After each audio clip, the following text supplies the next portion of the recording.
Peace of mind means to me that the people I love are going to be okay. I can go to sleep if the people that I care about are going to be okay. Right? If I'm aware to the best of my ability that they're safe, that they're cared for, that they have the opportunity to pursue their dreams, that they are able to sleep well themselves, that gives me peace of mind. Welcome to the Verdict Signal podcast, where we feature how top attorneys help people make informed choices, avoid common mistakes, and move forward with confidence. Now, enjoy the show, and here's your host. Daniel Gao here. I'm the host of Verdict Signal, and today we're expanding our conversations to the experts who protect what people build, their careers, families, and businesses. I have Olivia St. Clair Long, a founder and principal attorney of O Long Law, a firm dedicated to supporting families through life's most challenging moments. She began her legal career after graduating from the University of Chicago Law School, practicing litigation in big law, representing large corporations. In 2017, she went out on her own and shifted focus to family law. She wanted her work to make a direct difference in the lives of real people by helping families find stability, compassion, and strength during difficult times. So, Olivia, welcome and glad to have you here. Thanks, Daniel. Really appreciate being here. Yeah, so let's start from the very beginning. What first got you interested in the legal field? That's a great question. I kind of can't remember when I became interested in becoming an attorney. My mom was a mental health professional who had previously been a court translator. And as a mental health professional in Orange County, California's court system, where I grew up next to a lot of her friends who were attorneys and people I knew who were attorneys, although there are none in my family. And they were kind of the like non-fancy doing law for people attorneys that I am now. So I had a lot of examples growing up, I guess is the easiest way to say that. Got it. And so you were working with big law and then you decided to shift over to family law. So I guess what was that catalyst that made you decide, I don't want to do this anymore. I want to move over to family law? Yeah, thank you. So when I went out on my own, I actually didn't know I was going to be practicing family law. All I knew was that I was going to be serving the one client that I had who had a bad domestic violence situation, dealing with family members other than her husband. She and her husband were on the same page. Their three kids were on the same page, and basically her parents kept on like showing up to soccer practice trying to kidnap her kids. It was bad. So they ended up suing her 5 times in 2 states. Like they sued her for breach of contract because she didn't give back her 12th birthday presents. It was bad. So she was a friend of mine from law school who had a really beautiful, big, fancy career in big law. And all through my big law career, I had been kind of, in retrospect, I realized seeking kind of more meaning. Like I used to do all emergencies, pretty much only TROs and preliminary injunctions to enforce restrictive covenants like non-competes and non-solicitation in the financial industry. So like one bank clears out a room full of bankers who all made like an annuity together. And that room is in bank A, right? And the bank that cleaned them out is bank B. And then bank A sues bank B for taking all my people and the annuity that I made, which is a trade secret. And we also sue all of the people that we took because they took each other, right? They solicited each other. And that's also tortious interference of contract and breach of fiduciary duty, right? So that's the same cocktail of about 7 claims that are all in an emergency basis that you have to do kind of right away. So someone calls you Friday afternoon and goes, hey, somebody cleaned out my floor. We need you guys to file in federal court in Chicago as soon as possible, because if you don't file by 9 a.m. Central Time Monday, they'll file in California, and California doesn't enforce non-competes. So they can kill the non-compete completely if they get into court before you do. But they're on Pacific time, so the court's not open. So it's a fun piece of kind of gamesmanship. But what I always did, like what I ended up setting up a pro bono partnership with the firm I was at and the domestic violence legal clinic, because I got to thinking, well, a TRO is a TRO. Any type of emergency order, like an emergency order of protection, has the same elements because they all are sort of a departure from regular due process, because you're asking for quick relief now with no evidence or no notice to the other side. The judge just decides whether you're telling the truth and you're in front of them and your opposing party is not. So that's the same for both sides or both types of litigation. So I set up that domestic violence partnership, and that's when my friend came to me with her case. And then after I was done with her case, all of our big fancy law firm friends thought of me as a family law attorney, because they don't think that DV and family law is different, because if you don't practice in this space, you think they're all in the same courtroom. Wow. Okay. So that's quite a journey that led you to family law now. Yeah, pretty much. I mean, and as I say, right, my mom worked in the mental health side of family law my whole life. So originally, when I did say I wanted to be a lawyer and I was 16, I worked in a family law firm. Everybody just told me not to do this for most of my life, so I didn't. Until now. Now you're doing it. Yeah, I mean, look at me now. Okay. Now, Olivia, what do you think? I guess what's one thing you wish more people understood about working with an attorney such as yourself? Sure. So I think that the most important thing to know about working with an attorney is that an attorney needs to get paid. Attorneys are not able to extend credit on the basis of justice very often, Mhm. especially in small businesses. Like small businesses are small businesses, they need cash flow. And so a lot of people will come and say they want to litigate, to the moon. They want to litigate a three or $400,000 litigation. They really want to just absolutely grind down the injustice of what their spouse did to them in the marriage, and they want to go to trial, and it's going to take 2 years.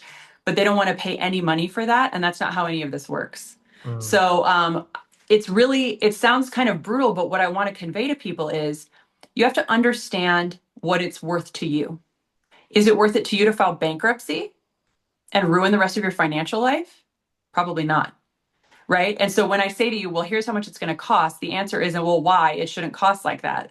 I can't run the court system. And even if I never made another dime, I wouldn't be able to make a dent in how many people need free legal services and don't get them. mhm. Right. Like that's a systemic problem. Me not making a living doesn't fix it. So I think the main thing they need to know working with a lawyer is we're not therapists. It'll run up your bill if you call me to chat. I'm trying to get you off the phone quicker to save you money. And no matter how many times I say this isn't worth it to you, we need to get off the phone. Some people want to be heard so badly that they're happy to run up the bill until the bill comes. Mhm. And that's not the purpose of a lawyer. That's a therapist. You could get a therapist for that. You could get a coach for that, like a divorce coach. You could get a mediator for that to figure out what you guys could agree with, right? There are other things besides lawyers, and good lawyers will tell you where your other options are to help you bring down your costs. Okay. Now, what would you say are some of the most common situations that your clients come to you for? Is it a kind of messy divorce? Is something issues with child support? Is it like they're generally okay civil with each other? It's just, hey, how do we cleanly kind of divide things up? Like, what's kind of the most common situations? Yeah, sure. So I have all three of the types of divorce that you mentioned, we see all the time. It's sort of a third, a third, a third, where like Mhm. one of them is super heavily contested, going to cost a ton of money, a ton of time. Everybody's mad, right? That's one of them. And then all the way at the other end of the spectrum are those folks that you mentioned who are uncontested. We both understand we need to get divorced. We both understand we earn money during the marriage. How do we split it up? Mhm. So we see all of those types of folks. We Mhm. also see people who were never married and have kids together and need to figure out how they're going to create a parenting plan for their kids, how they're going to, split custody, quote unquote, the same exact way that a married people divorcing would do. Mhm. People who have kids together, even though they're not married, the court, they can go to court to make a parenting plan and figure out how they're going to split time with their kids, unless they make an agreement themselves, in which case nobody goes to court. Nobody ever knows that you didn't go to court. You don't Mhm. have to. And then the other thing we do is prenups. My favorite cases are the ones where I've helped someone through a divorce, and then like 3 to 5 years later, they come back to me with a prenup request for their new marriage Mhm. because Mhm. they found someone else, they're in love, and they want to do it different and better. That's kind of like the silver lining part of my job. Okay. So with prenups, do you believe that everyone should have a prenup?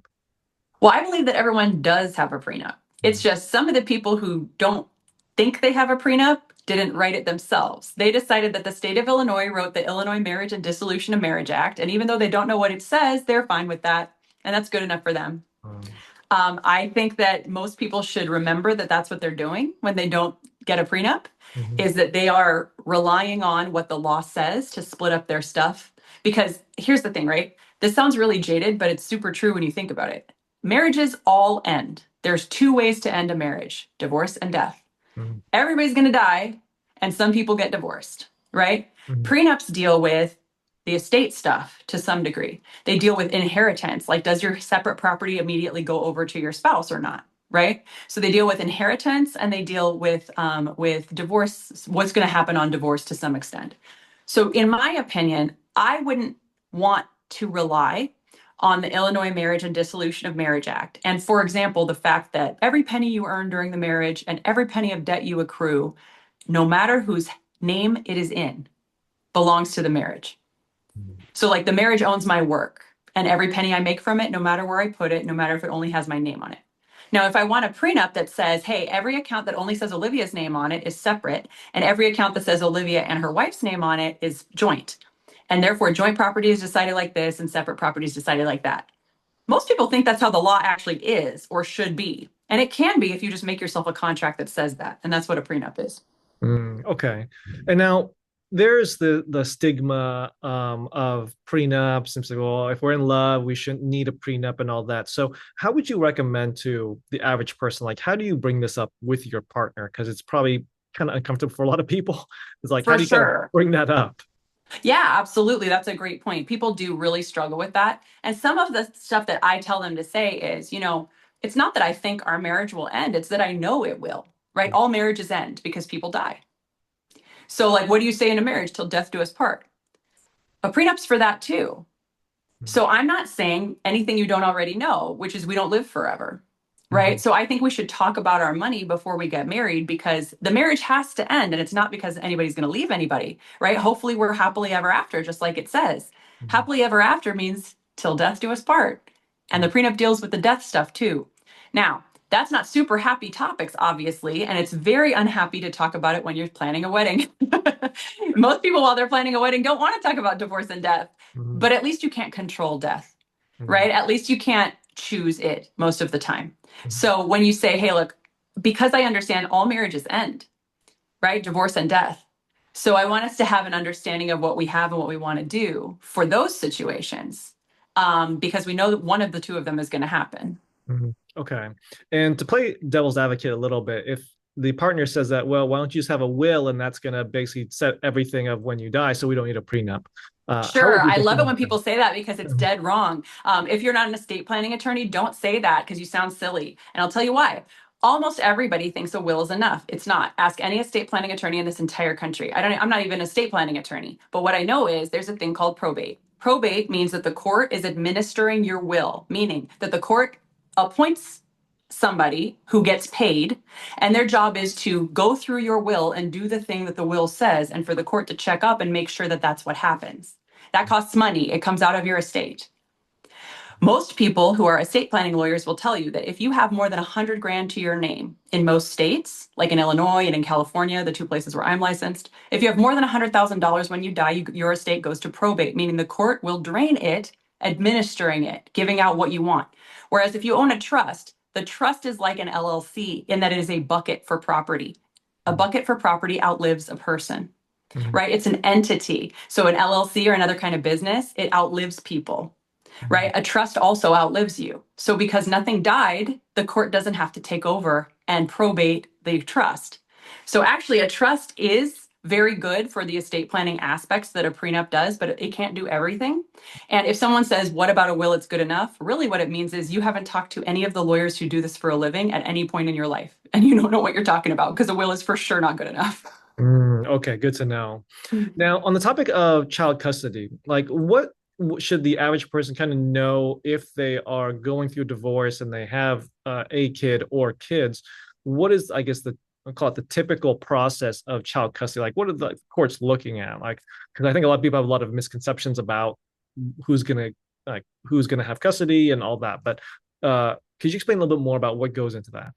Sure, absolutely. The number one misconception that most people have about kids and divorce is that the court is going to make any decisions. The court doesn't make most of these decisions for most of these people.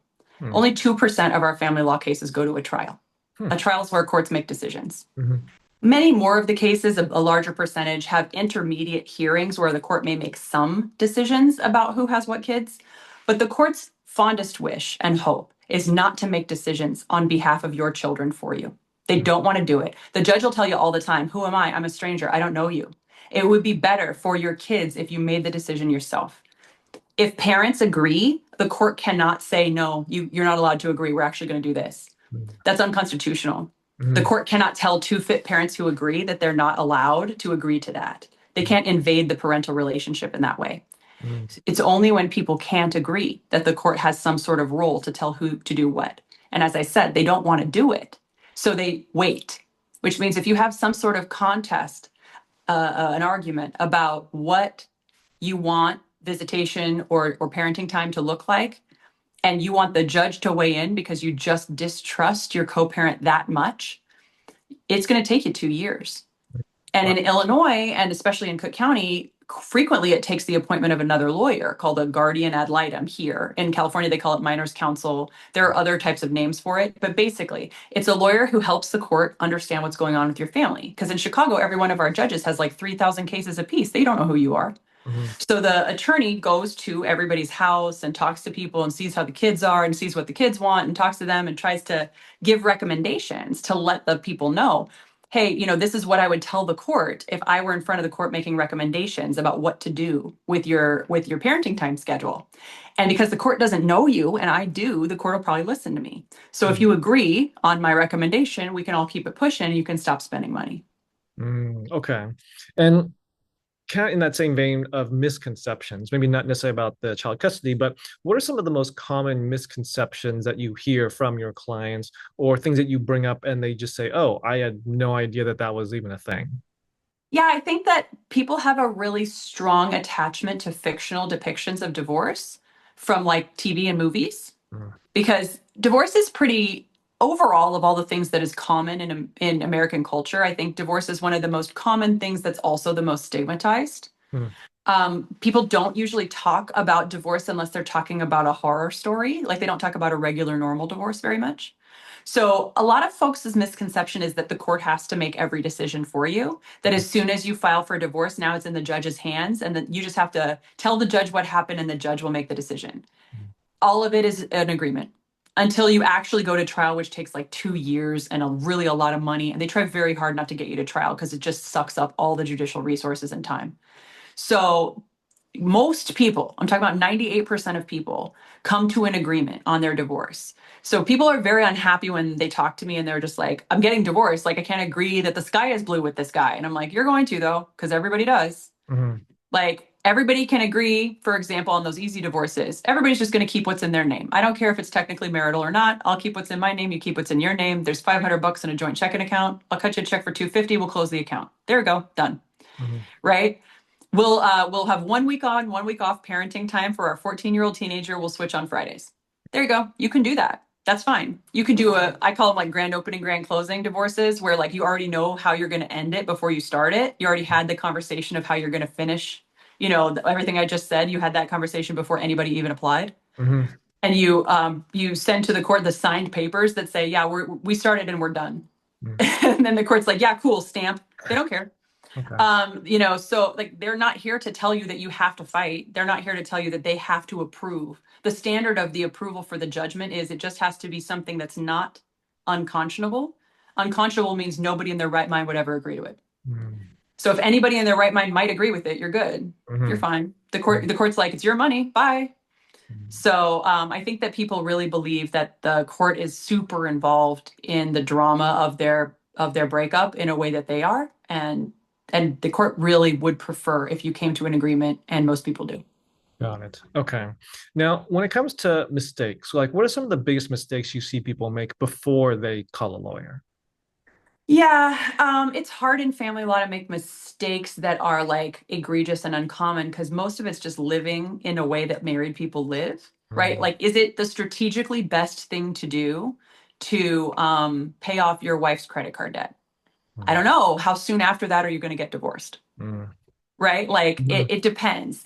So I think that the real kind of mistake that I see that I would always caution people against, no matter how tense it is in the house, if you move out of the house and there are children living there, it will be hard for you to establish a parenting time routine. The mm, kids are in their house with their other parent. That feels like home. You're not at home anymore. It looks like you left home. It looks like you left them. You're probably going to have to deal with your kids' feeling of abandonment because you left. If you don't have a plan in place to make sure to have overnights with your kids, leaving the house is going to make it very hard to get significant overnights with your kids at a later date. mm. Okay.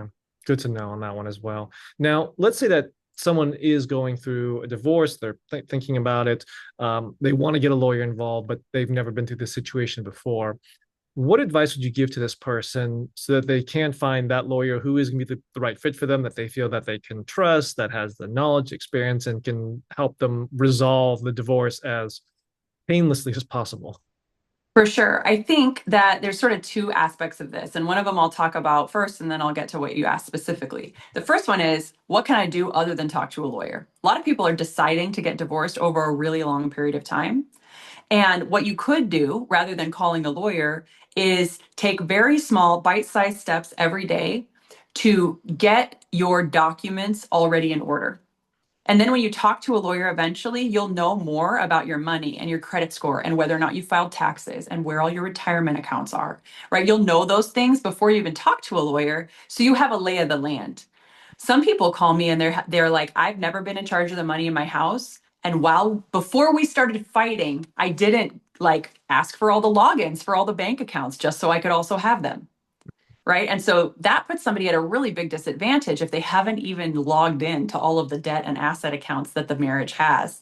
Right. If you let somebody else completely drive the boat in terms of finances and you've never even seen a copy of the checking account, you have no idea what's going on. So it's really hard to tell for the lawyer. Everything's behind, a curtain. So with respect to choosing a lawyer, getting on a consultation, there are a lot of lawyers who have paid consultations. A lot of people don't like that. As a lawyer, I want to tell you a paid consultation is much more likely to give you the information you need, because if you're paying somebody, they will look at any documents you can give them and give you a very good and developed understanding, more so than off the cuff free consultation can do.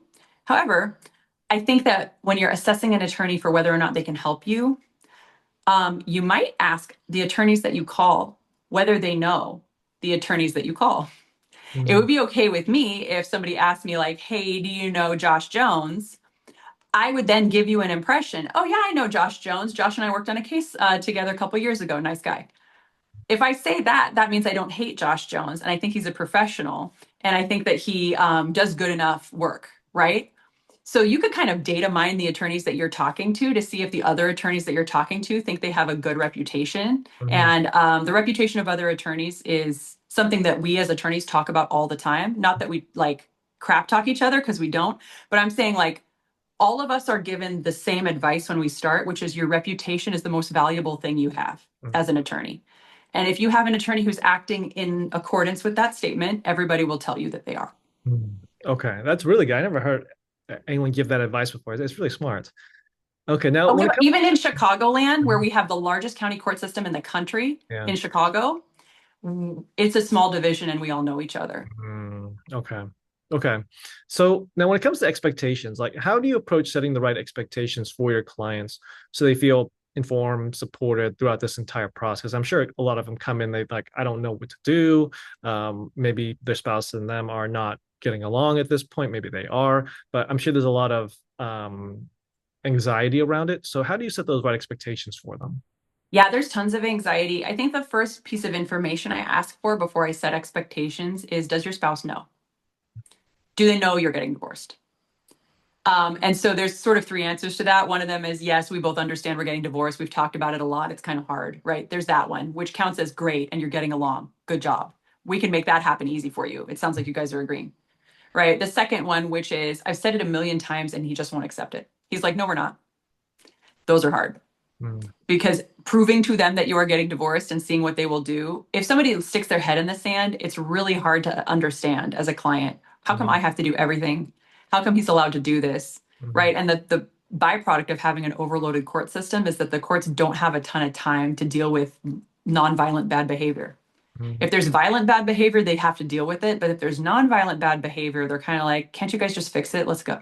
Like not in a bad way, but it's just really hard because they're so overloaded. Courts are not very good at dealing with that. Then the third way is, oh, he knows, he threw me out of the house. We're at odds. We have a massive high conflict problem. So once I put divorce clients into those three buckets, then I'm able to give them an understanding, since the whole thing is going to end in an agreement more than likely, right? Like I said, how easy is an agreement in each one of those scenarios? How soon is an agreement more likely to happen? What kind of stuff do you have that's more likely to make it hard to agree, right? More properties, more businesses, more kids. right? More marriages in the past, more money, less money. What makes it more or less difficult to agree? Have you already agreed on stuff? So, how much have you agreed on? How at odds are you? And then the fourth category, do we have any pathologies that make things very hard, like substance use disorders, mental health disorders, right? Is there a problem with rationality that one person has that we're going to have to deal with, where they won't say yes to good sense because they don't have good sense? Mm. Okay. And you bring up one scenario that I think people I think haven't really thought of too much is if one party wants to get divorced and the other one doesn't. How does that issue get resolved? I mean, like, because I guess I just kind of picked this up from movies, but it's like my understanding is that both parties basically have to agree, and if one just refuses to agree, like, what does the other person do? Are they just stuck forever? Like, what do you do in that Sure. situation? Yeah, so like in the old days, I Mhm, don't know if you've heard about like the controversies about no fault divorce. mhm, Right. So some people in some areas of politics or religion think that no fault divorce is really bad and that we should not have it anymore. Okay, mhm, cool. So what does no fault divorce mean? mhm, No fault divorce means nobody has to be at fault in order for the government to give you a divorce. mhm, Meaning you can just say, hey, it's not working, which is called irreconcilable differences. mhm, If one person says the differences that we have are irreconcilable, then they are, right? If you as a person are like, I will not work on reconciling this anymore, I'm done, then that means you have irreconcilable differences. Even if the other person says, but I think we can work on it. All right, cool. So that's a basic misunderstanding of each other that cannot be surmounted. One person doesn't want to work on it and the other one does. That's mhm, irreconcilable differences. You can file for divorce. You cite irreconcilable differences. mhm, And the judge will get you divorced if you want to be divorced, even if the other person doesn't want it. mhm, But remember, you have to agree, mhm, right? You have to agree on how to split your stuff. mhm, So if the other side doesn't want to get divorced, they're not going to be very forthcoming with all of the things you have to do to get to an agreement to split your stuff. mhm, So they can absolutely drag their heels and make it go harder. mhm. You can get divorced without the other person wanting to, but just like everything else, if somebody else doesn't want to do it, it's a whole pain. Yeah. Okay. So they may go through that entire take years and years and years. It could take 2 years, probably, Okay. if the only problem is that the other side doesn't want to participate. Mm, Right. If they don't turn from I don't want to do it to, oh, now you want to do it, cool, let's fight. If they don't want to do that second one, yeah. then it'll probably take a year and a half or 2 years for the first one. If they Mhm, really don't participate, that means you can get a judgment by default in my state, which means you prove that you served them and that they know it's happening, and the judge can stamp your version of what you want to happen and not allow, I mean, and they're not able to say anything about it because they defaulted.